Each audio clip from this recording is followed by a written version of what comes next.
Mesdames et messieurs, distingués invités, chers amis de l'IAJP Chant d'Oiseau, bienvenue.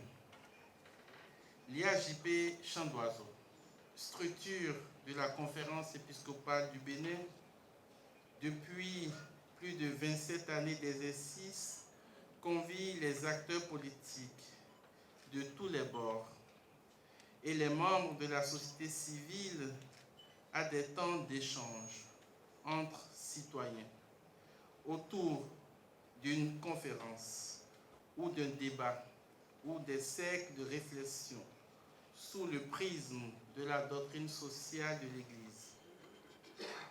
L'Église catholique est l'institution bimillénaire capable de réunir toutes les tendances sociopolitiques en constituant avec elle une agora citoyenne, intellectuelle et méthodiquement réflexive.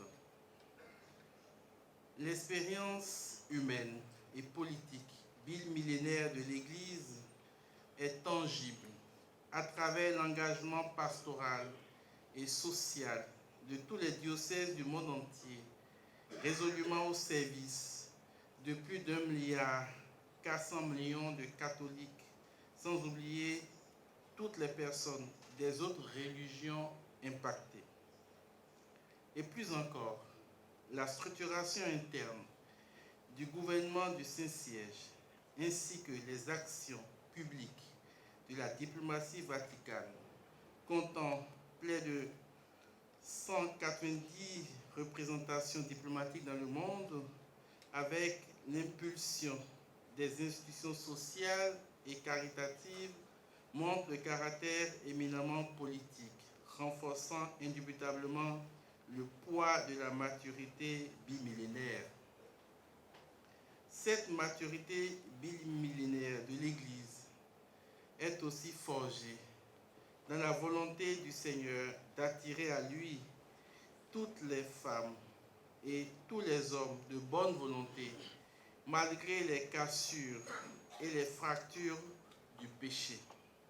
C'est pourquoi le Seigneur Jésus, appelant ses disciples à être des pêcheurs d'hommes et donnant l'exemple irréversible en pêchant lui-même Zachée le riche, Matthieu le collecteur d'impôts et Paul de Tarse, le citoyen romain et juif érudit, nous montre ainsi indubitablement et admirablement le visage miséricordieux du Père éternel, dont la justice se justifie et se sanctuarise dans le salus annumarum, c'est-à-dire le salut des âmes. Notre Seigneur et Maître Jésus-Christ espère la conversion de l'homme et de la femme jusqu'au bout du bout. In finem dilexit, nous dit Saint Jean. Il les aima jusqu'au bout. Avant la fête de la Pâque, sachant que l'heure était venue pour lui de passer de ce monde à son Père, Jésus, ayant aimé les siens qui étaient dans le monde, les aima jusqu'au bout. Jean 13, verset 1. Au sujet de la miséricorde, le pape François nous enseigne que la Bible est le grand récit qui raconte les merveilles de la miséricorde de Dieu. Chaque page est baignée par l'amour du Père qui, depuis la création, a voulu imprimer dans l'univers les signes de son amour. L'Esprit Saint, à travers les paroles des prophètes et les écrits sapientiaux, a modélé l'histoire d'Israël pour y reconnaître la tendresse et la proximité de Dieu, malgré l'infidélité du peuple.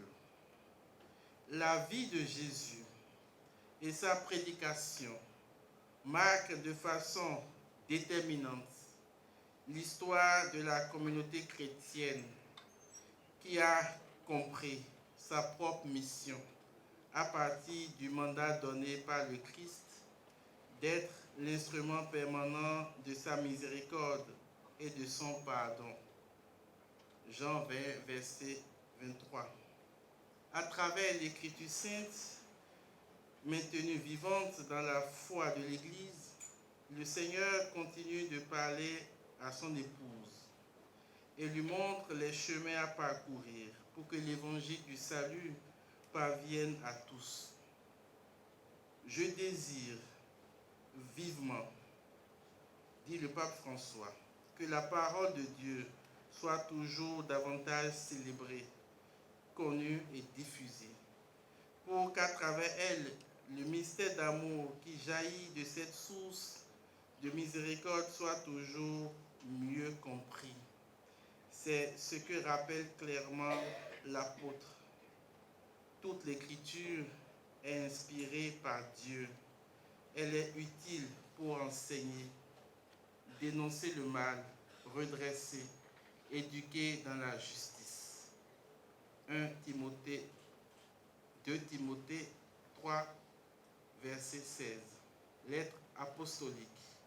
Misericordia et misera du Saint-Père François, en concluant le jubilé extraordinaire de la miséricorde, publié le 21 novembre 2016, numéro 7. L'Église catholique s'inscrit dans la dynamique miséricordieuse christique lorsqu'elle scrute, examine, analyse et se prononce sur les problèmes de notre temps. Elle ne stigmatise aucune personne, aucune catégorie d'individus. Bien au contraire, elle écoute et dialogue avec tous les hommes et toutes les femmes de son temps, même si on lui fait des procès d'intention de façon courante. Une célèbre journaliste vaticane, Caroline Pigozzi, expliquait sur un plateau de télévision française que les organes de presse et les acteurs des médias parlent librement du pape et de l'Église sans être inquiétés. Ils ne sont jamais poursuivis, affirme-t-elle. Et en plus, elle ajoute que, au cours des voyages dans l'avion, avec le pape François en particulier, on lui pose directement et sans filtre toutes les questions, même celles qui dérangent. Elle conclut que le pape François est un excellent communicateur et un souverain pontife très politique. Le pape lui-même dit ceci aux journalistes. Les journalistes, à poursuivre le pape, ont la possibilité de tomber dans 4 mauvaises attitudes qui les menacent constamment et desquelles ils doivent se défendre. Il y a des médias qui calomnient sans aucun problème. Le premier écueil, explique-t-il, est celui de la désinformation. Deuxième risque, celui de la calomnie. Le troisième, la diffamation.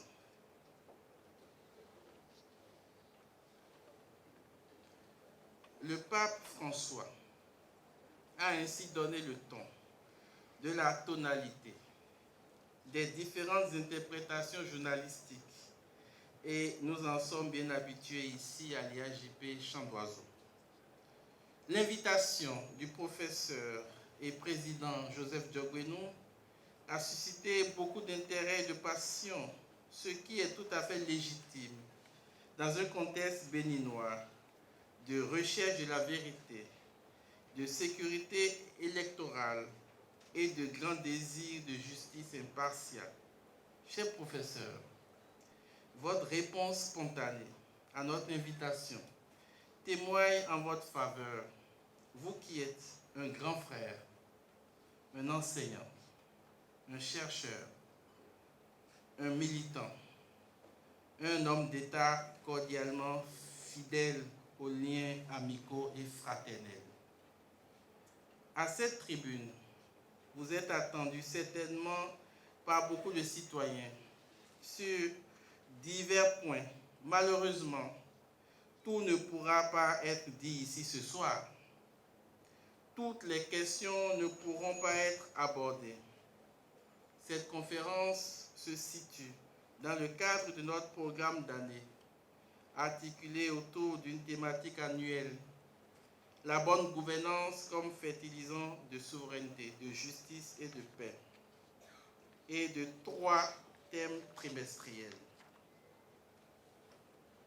Celui du deuxième trimestre est intitulé comme suit: l'impératif de la bonne gouvernance pour relever les défis actuels liés à la précarité exponentielle.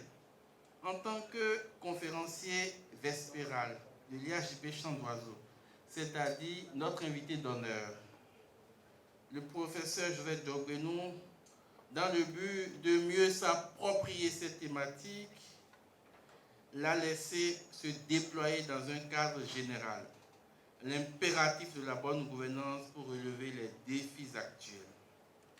Il donne ainsi les couleurs jaune et blanc qui constitueront la forme de son exposé, nous laissant le soin de découvrir tout à l'heure le fond. Grâce à la tradition systématisée par le père Raymond Bernard Goudjo, l'IHJP Champ d'Oiseaux accueille tous les courants politiques, toutes les sensibilités d'opinion et toutes les personnalités politico-administratives qui aiment participer au débat citoyen, comme discussion intellectuelle, surpassant tout intérêt partisan, en mettant l'homme au centre du développement. C'est le lieu de remercier tous les acteurs et ceux de la société civile qui contribuent mensuellement à l'IHJP à la consolidation de la paix et à la recherche du consensus dans le dialogue mutuel. Nous espérons démontrer ce soir, une fois de plus, notre aptitude à échanger avec rigueur, respect et tolérance.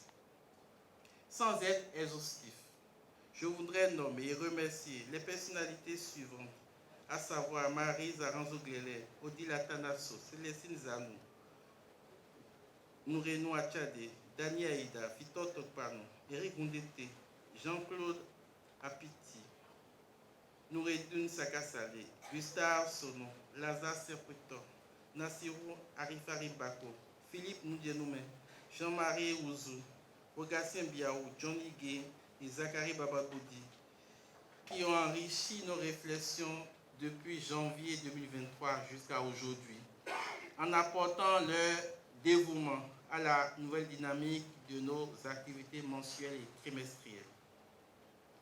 Le président Joseph Diogbenou, ici présent, avec cette salle pleine, est un signe d'espérance.